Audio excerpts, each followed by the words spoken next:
Today we're going to be reading The Leprechaun's Gold by Pamela Ansel Edwards, illustrated by Henry Cole. The Leprechaun's Gold. Long ago, before even your great-great-grandfather was born, there lived a small village in Ireland. A man known to all as Old Pat. Old Pat was a harpist, and a good one at that. Many a wedding was made the merrier by Old Pat's harp. In the same village dwelled young Tom. Tom learned his own harp playing from Pat's teaching, but now Tom thought himself the better harpist than Old Pat. He was much given into boasting and bragging and charging the villagers great amount of silver for his skills. Old Pat was humble and willing to play his music for free for those he knew had not the means to play. Foolish old man, scoffed young Tom. What use is a gift if not to make you rich? Old Pat replied, I'm rich in friends, and that's all is enough. It is to be supposed that life would have continued along its way for Old Pat and young Tom. Tom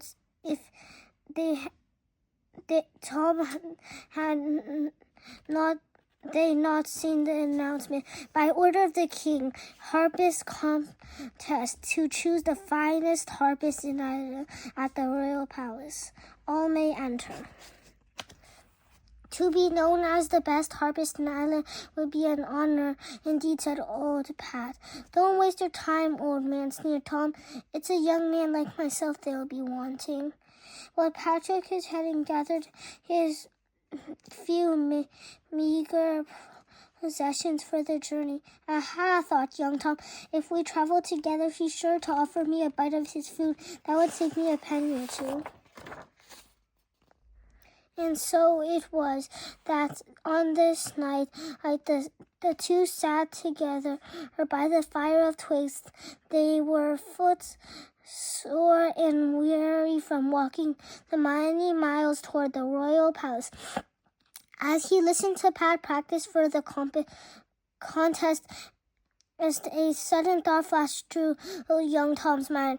I could lose this ridiculous old man. So, as Old Pat turned his head for a second, the wicked boy quickly snapped the string on Pat's harp and pushed his own spare string deep inside his back. I'm sorry for your trouble, he said to Old Pat. But I have no string to lend you, for I might need it myself. Old Pat sighed. He had no money to buy a new string. The harping contest was good as lost. Then suddenly through the darkness came a cry. Help! The two men shivered, for they knew who the tale of tricks played on travelers by a villain leprechaun. Surely 'tis the little people that's after us, whispered young Tom. But the voice rose to a wail. Old Pat's kindness of heart proved stronger than his fear of leprechaun tricks. We must find out who's in trouble, he cried to Tom. Not I, declared young Tom. I have nothing to do with it. I will not take the risk of missing the contest. He turned his back to the voice and covered his ears. On shaking legs, Old Pat walked toward the sound of the voice. In the clearing, he saw a tiny man with a foot down a rabbit hole. Help me, sir, cried the little man. I took off my shoes to rest my feet, and a rabbit has taken hold of my big toe. Help me. From deep in the burrow came a shrill laugh of a rabbit. Let go, you rogue, the little man yelled down the hole. I'll have you for dinner, you pesky bag of flea-ridden fur.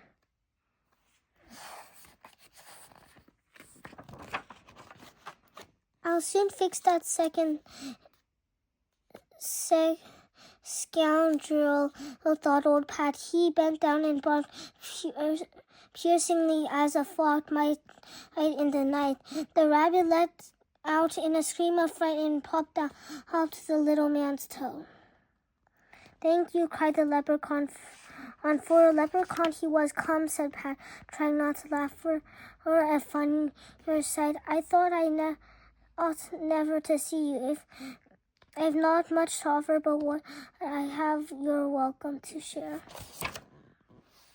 Old Pat led the leprechaun back to the fire. I see your fellow traveler has up and gone, said the leprechaun. A brave fellow indeed he proved to be, but I thank you kindly for your help.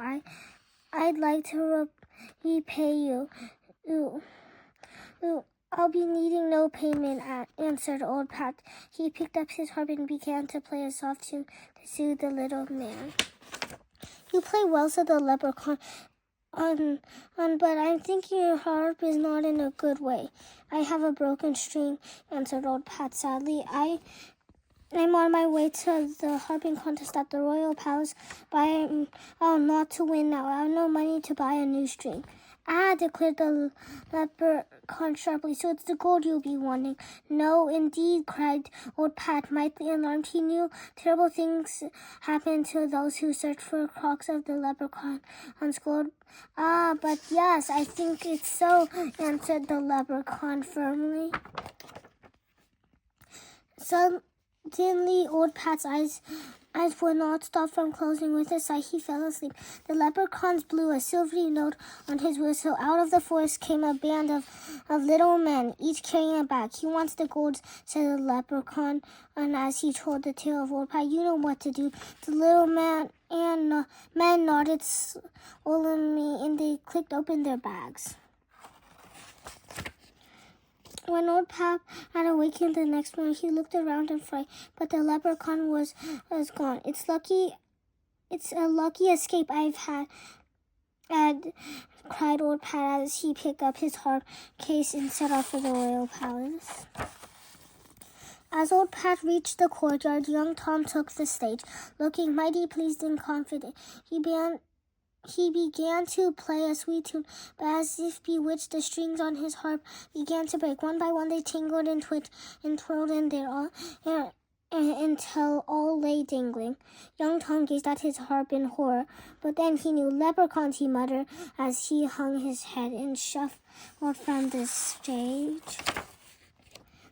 Now was Old Pat's turn. With the sadness of his heart, the old man reached for his harp, but then his eyes widened, for there lay inside his bag lay a golden and glittering golden harp. The leprechaun's gold, gasped Old Pat. He lifted the golden harp and began to play. He played the merest music ever heard, so wonderful that the wind itself stopped to listen. A wild tune it was, which filled up the people's hearts with joy and their lips with laughter.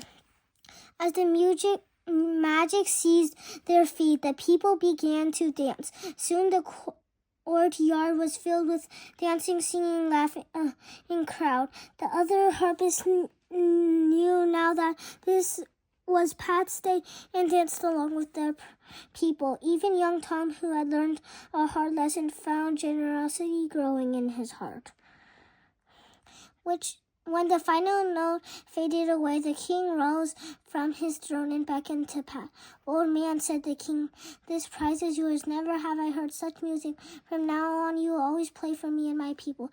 You are awarded the title Royal Harpist of Ireland.